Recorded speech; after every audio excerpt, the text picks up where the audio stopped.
welcome or welcome back to Classics with the Quirk, where we talk about contemporary and luxury designer items and brands with a touch of silliness. This is the kind of content that you find interesting. Please do like this video and subscribe for more of it. Thank you. A little while ago, I unboxed my beautiful wallet on chain, and I said that I would be doing an in-depth, detailed look at the wallet on chain, as well as on what fits and some mod shots, and that's what this video is about today. So if you are interested in what fits in this little beauty, as well as some mod shots, please keep watching. So I changed the angle to try to give you some more better close detail shots with my beautiful WOC with the black caviar and the gold hardwire. You'll notice that the chain is thin, looks kind of like jewelry. It's absolutely beautiful. You've probably heard this a number of times. This is the caviar for this particular WOC. It's a 29 series, so it's a little bit older. Well, older. It's not a 30 series. You can see that the caviar grains aren't huge. They're not tiny though. They're not like little tiny bumpy granules that some bags have. They're a pretty good size, I think. You'll see the puff and the shine of this bag. It does have the magnetic closure now, so it's a really easy snap. I barely have to do anything to make it snap. And then it has the zippers that fold down, the metal zippers that fold down. Such a good change, Chanel. And you'll notice that the snap button, let's see if I can get it to, you see it says Chanel on the bottom, and it's in a perfect arc on the bottom. It's not lopsided or anything like that. Fun little note is the zippers have tiny little CCs on them. On the back too, tiny little CCs on the zipper. There's Chanel embossed with the double C logo, and then inside is the made in stamp. And mine is again made in Italy. You've got the caviar leather all along the inside of the bag, and then you have just a lined caviar leather down here, and on this side it is a fabric lining. I don't know if you'll be able to see that, maybe not. And then you've got the burgundy lining on the inside of the main compartments, and this side is leather. It's a leather piece, while the rest of it is a burgundy cloth. And then of course you've got the middle zip compartment, which also opens to a cloth burgundy lining. And of course you've got the like little pocket in between the leather tab, just that slip pocket that would be good.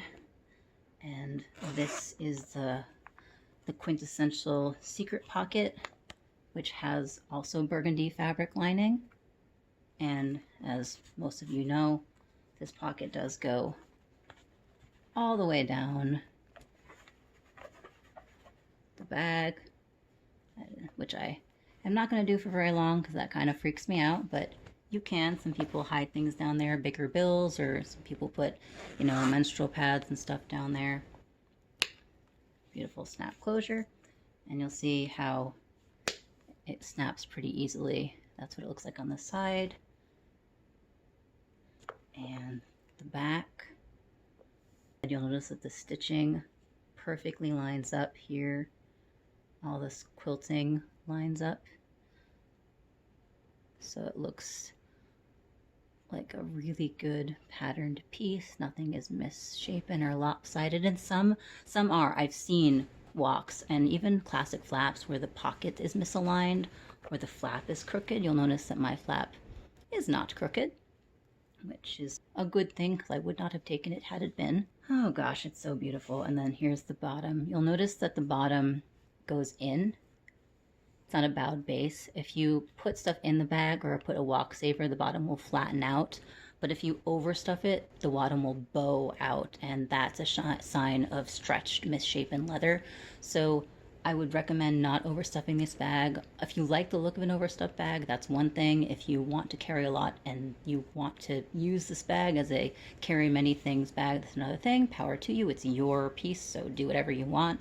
But if you want to preserve the integrity of the leather, don't stretch it out, because once you stretch out leather, it doesn't stretch back into shape. Leather will essentially get stretch marks, you know, and it won't be able to go back into shape like it normally was. So I'm going to really quick just show some of the things that fit inside this WOC with some essentials that I have and some other options that you might want. My essentials are my phone, my keys, and some sort of wallet. I also, even though there are card slots in the back, oh, I didn't show you those before. There are card slots in the back. There are 6 lengthwise card slots. I tend to not use the card slots, to be perfectly honest. It's so much easier to have a card holder and not put things in and out and in and out and in and out, or to transfer from bag to bag. So I really don't use the card holders inside the bag. So first of all, phone. This is approximately the same size as an iPhone 10. This is a very thick, bulky case with a Specs grab tag on the back though, so this takes up a lot of space, but I cannot compromise on this. This is my phone, and this is my phone protection, so that goes in there. Then my card holder goes in there too. And then my keys. So I have them in this clay. I have a bazillion and 1 keys, like altogether too many. No human person should have as many keys as I do, but my apartment has like 17 billion keys, so what can you do? But in the clay, and that goes in here. And you'll notice that if I stand it upright, I can't close the bag because it rises too much up, and if I put it down, it'll push out on the bottom, which I do not want to do.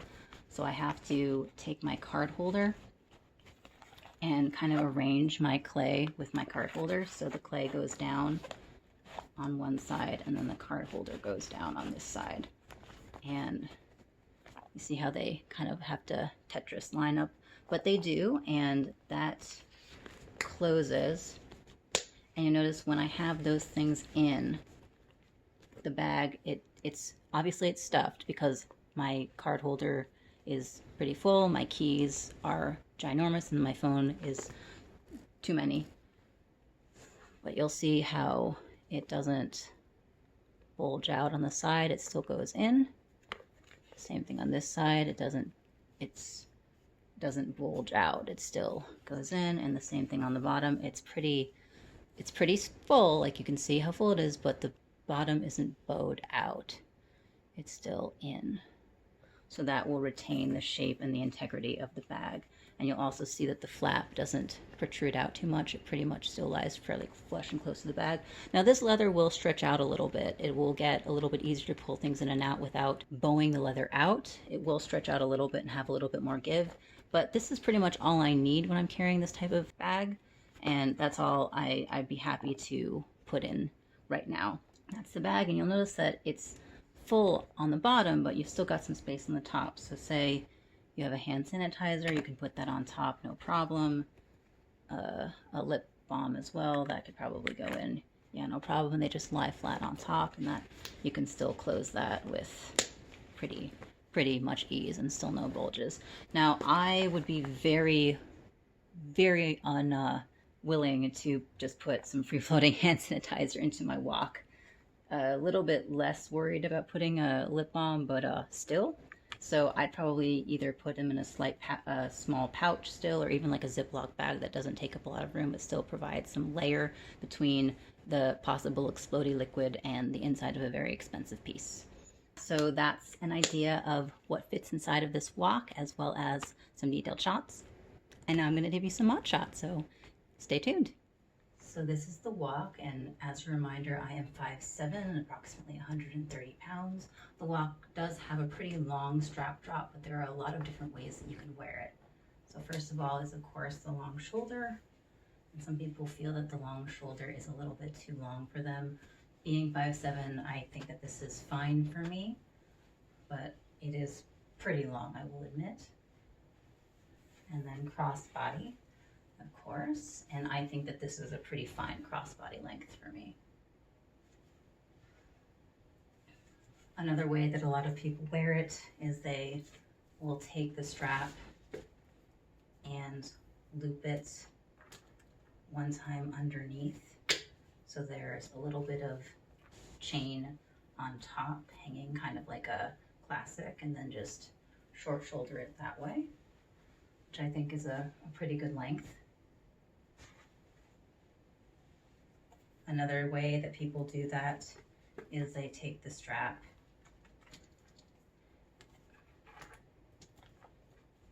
and they crisscross. So they one side this way, one side this way, and close it. And that changes it to kind of a little bit longer strap drop in between. The only problem with this particular method is that, so I don't have a problem opening it. Some people have said that they have a problem opening it and the straps pushing in. I don't have that problem, but you'll notice that when you do that, the leather will pull down and pull down. And that puts a strain on this band of leather here, which I do not particularly like, which is why if I do the crisscross, I prefer to do it with the leather chain on top. So again, just show a close up. So I do this, so it follows them. And so you'll see here, then that way the leather still goes up in the same way that it does when it isn't crisscrossed at all. So that's why I prefer the chain on top method. Another thing that you can do is you can just double it up. So pull the chain through, so you have 2 chains, and that's like a really short shoulder, kind of like a 90s vibe where it hits you really high. But it looks kind of nice this way, I think, like a little bit of an evening bag or like a cute out bag, depending on your outfit.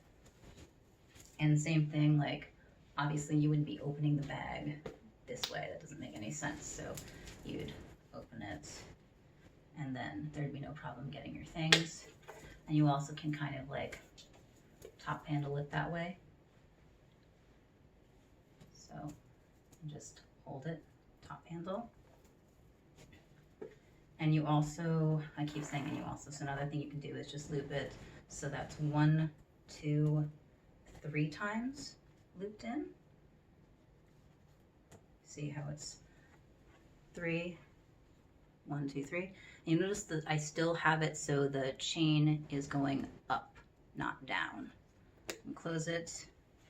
You have a little 2-chain top handle bag, very cute.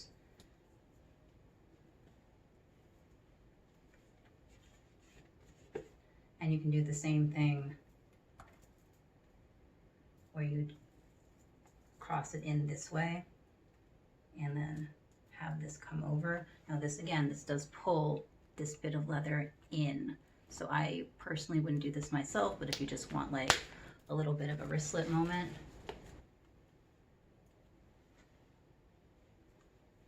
that's also a way that you can just wear it as kind of an alternative to a clutch. Now the thing is, a lot of people say that you can wear this bag as a clutch by tucking all the chain in, but the bag is so small that if you put the chain inside the bag, that takes up all the room. So unless you're like putting your cards in the card slots and maybe putting your phone inside the bag, forget your keys, forget anything else, like that's all it would fit. But if you want to have it still be like a clutch type bag, and then you can have like a little bit of jewelry to like have it as a richlet, that keeps the chains out of the way.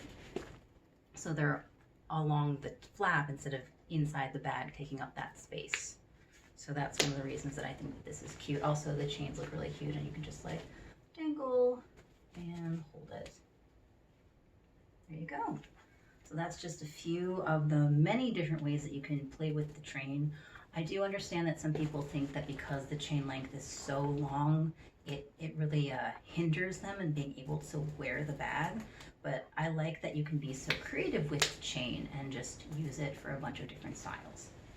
I hope you enjoyed this in-depth review on my wallet on chain. Do you own a wallet on chain, or is it something that you're interested in getting? Please do leave a comment down below. I'd love to hear about your experiences or your dreams in terms of getting the piece. Thank you so much for watching, and I'll see you next time. Bye.